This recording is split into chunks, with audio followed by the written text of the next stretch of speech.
भारत के इन कुछ गांव में जाते ही निकल जाती है लोगों की चीख। भारत के चर्चित और पवित्र मंदिरों के बारे में तो आप जानते ही होंगे, लेकिन क्या आप देश में मौजूद डरावनी गांव के बारे में जानते हैं? लोग यहाँ जाने से डरते हैं, लोगों की चीख तक निकल जाती है।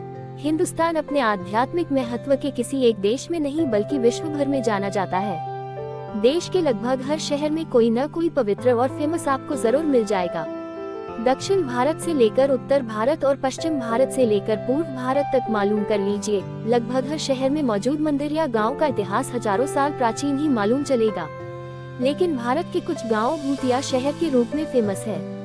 वैसे ही कुछ गांव बेहद ही डरावनी कहानियों के लिए भी फेमस हैं। भारत में ऐसे कई गांव हैं जहां जाने के बाद लोगों की चीखें तक निकल जाती है। तो चलिए शुरू करते हैं। लेकिन दोस्तों, आपने अभी तक हमारे चैनल को सब्सक्राइब नहीं किया है, इसलिए ऐसी ही रोमांटिक जानकारी जल्द पाने के लिए हमारे चैनल को सब्सक्राइब अवश्य करें। तो चलिए शुरू करते हैं। ये घटना है राजस्थान के जैसलमेर जिले के कुलधरा गांव की। ये गांव पिछले 170 सालों से वीरान पड़ा है। कुलधरा गांव के हजारों लोग एक ही रात में इस गांव को खाली करके चले गए थे और जाते जाते श्राप दे गए थे कि यहाँ फिर कभी कोई नहीं बस पाएगा। तब से गांव वीरान पड़ा है। कहा जाता है कि ये गांव रूहानी ताकतों के कब्जे में है। कभी एक हंसता खेलता ये गांव आज एक खंडहर में तब्दील हो चुका है। टूरिस्ट प्लेस में बदल चुके कुलधरा गांव घूमने आने वालों के मुताबिक यहाँ रहने वाले पालीवाल ब्राह्मणों की आहट आज भी सुनाई देती है। उन्हें वहाँ हर पल ऐसा अनुभव होता है कि कोई आसपास चल रहा है। बाजार की चहल पहल की आवाजें आती है। महिलाओं के बात करने, उनकी चूड़ियों और पायलों की आवाज हमेशा ही वहाँ के माहौल को भयावह बनाते हैं। प्रशासन ने इस गांव की सरहद पर एक फाटक बनवा दिया है, जिसके पार दिन में तो सैलानी घूमने आते रहते हैं, लेकिन रात में इस फाटक को पार करने की कोई हिम्मत नहीं करता है। वैज्ञानिक तरीके से हुआ था गांव का निर्माण। कुलधारा जैसलमेर से लगभग 18 किलोमीटर की दूरी पर स्थिति है। पालीवाल समुदाय के इस इलाके में 84 गाँव थे और यह उनमें से एक था। मेहनती और रईस पालीवाल की कुलधार शाखा ने सन 1291 में तकरीबन 600 घरों वाले इस गांव को बसाया था। कुलधरा गांव पूर्ण रूप से वैज्ञानिक तौर पर बना था। ईंट पत्थर से बने इस गांव की बनावट ऐसी थी कि यहाँ कभी गर्मी का एहसास नहीं होता था। कहते हैं कि इस कोन में घर बनाए गए थे, वह हवाएं सीधे घर के भीतर होकर गुजरती थी। कुलधरा के ये घर रेगिस्तान में भी वातानुकूलन का एहसास देते थे। इस जगह गर्मियों में तापमान 45 डिग्री रहता है, पर आप यदि अभी भरी गर्मी में इन वीरान पड़े मकानों में जाएंगे तो आपको शीतलता का अनुभव होगा। गांव के तमाम घर झरोखों के जरिए आपस में जुड़े थे, इसलिए एक सिरे वाले घर से दूसरे सिरे तक अपनी बात आसानी से पहुंचाई जा सकती थी। घरों के भीतर पानी के कुंड, ताक और सीढ़ियां कमाल के हैं। पालीवाल ब्राह्मण होते हुए भी बहुत ही उद्यमी समुदाय था। अपनी बुद्धिमत्ता, अपने कौशल और अटूट परिश्रम के रहते पालीवालों ने धरती पर सोना उगाया था। हैरत की बात यह है कि पाली से कुलधरा आने के बाद पालीवालों ने रेगिस्तान अपनी सरजमी के बीचों बीच इस गांव को बसाते हुए खेती पर केंद्रित समाज की परिकल्पना की थी। रेगिस्तान में खेती पालीवालों की समृद्धि का रहस्य था। जिप्सम की परत वाली जमीन को पहचानना और वहां पर बस जाना। पालीवाल अपनी वैज्ञानिक सोच, प्रयोगों और आधुनिकता की वजह से उस समय में भी इतनी तरक्की कर पाए थे।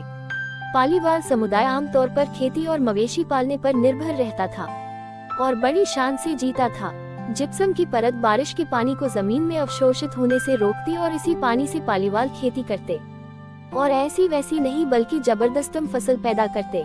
पालीवालों के जल प्रबंधन की इसी तकनीक ने थार रेगिस्तान को इंसानों और मवेशियों की आबादी या तादाद के हिसाब से दुनिया का सबसे सघन रेगिस्तान बनाया। पालीवालों ने ऐसी तकनीक विकसित की थी कि बारिश का पानी रेत में गुम नहीं होता था बल्कि एक खास गहराई पर जमा हो जाता था।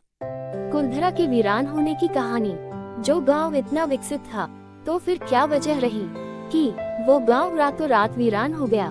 इसकी वजह थी गांव का अयाश दीवान सलीम सिंह, जिसकी गंदी नजर गांव की एक खूबसूरत लड़की पर पड़ गई थी। दीवान उस लड़की के पीछे इस कदर पागल था कि बस किसी तरह से उसे पा लेना चाहता था। उसने इसके लिए ब्राह्मणों पर दबाव बनाना शुरू कर दिया। हद तो तब हो गई कि जब सत्ता के मद में चूर उस दीवान ने लड़की के घर संदेश भिजवाया कि यदि अगले पूर्णमासी तक उसे लड़की नहीं मिली तो वह गांव पर हमला करके लड़की को उठा ले जाएगा। गांव वालों के लिए यह मुश्किल की घड़ी थी। उन्हें या तो गांव बचाना था या फिर अपनी बेटी। इस विषय पर निर्णय लेने के लिए सभी 84 गांव वाले एक मंदिर पर इकट्ठा हो गए और पंचायतों ने फैसला किया कि कुछ भी हो जाए अपनी लड़की उस दीवान को नहीं देंगे। फिर क्या था, गांव वालों ने गांव खाली करने का निर्णय कर लिया और रातों रात सभी 84 गांव आंखों से ओझल हो गए। जाते जाते उन्होंने श्राप दिया कि आज के बाद इन घरों में कोई नहीं बस पाएगा। आज भी वहाँ की हालत वैसी ही है जैसी उस रात थी जब लोग इसे छोड़कर गए थे। आज भी है श्राप का असर। पालीवाल ब्राह्मणों के श्राप का असर यहाँ आज भी देखा जा सकता है। जैसलमेर के स्थानीय निवासियों की माने तो कुछ परिवारों ने इस जगह पर बसने की कोशिश की थी, लेकिन वह सफल नहीं हो सके। स्थानीय लोगों का तो यहाँ तक कहना है कि कुछ परिवार ऐसे भी हैं जो वहाँ गए जरूर लेकिन लौटकर नहीं आए। उनका क्या हुआ, वे कहाँ गए, कोई नहीं जानता। यहाँ की धरती में दबा है सोना, इसलिए आते हैं पर्यटक यहाँ इस चाह में आते हैं कि उन्हें यहाँ दबा हुआ सोना मिल जाए। इतिहासकारों के मुताबिक पालीवाल ब्राह्मणों ने अपनी संपत्ति, जिसमें भारी मात्रा में सोना चांदी और हीरे जवाहरात थे, उसे जमीन के अंदर दबा रखा था। यही वजह है कि जो कोई भी यहाँ आता है वह जगह जगह खुदाई करने लग जाता है, इस उम्मीद से कि शायद वह सोना उनके हाथ लग जाए। ये गांव आज भी जगह जगह से खुदा हुआ मिलता है।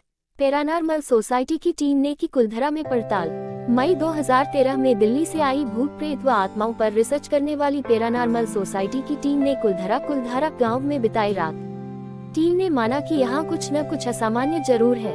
टीम के एक सदस्य ने बताया कि विजिट के दौरान रात में कई बार मैंने महसूस किया कि किसी ने मेरे कंधे पर हाथ रखा।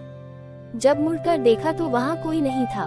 पैरानॉर्मल सोसाइटी के उपाध्यक्ष अंशुल शर्मा ने बताया था कि हमारे पास एक डिवाइस है जिसका नाम गोस्ट बॉक्स है।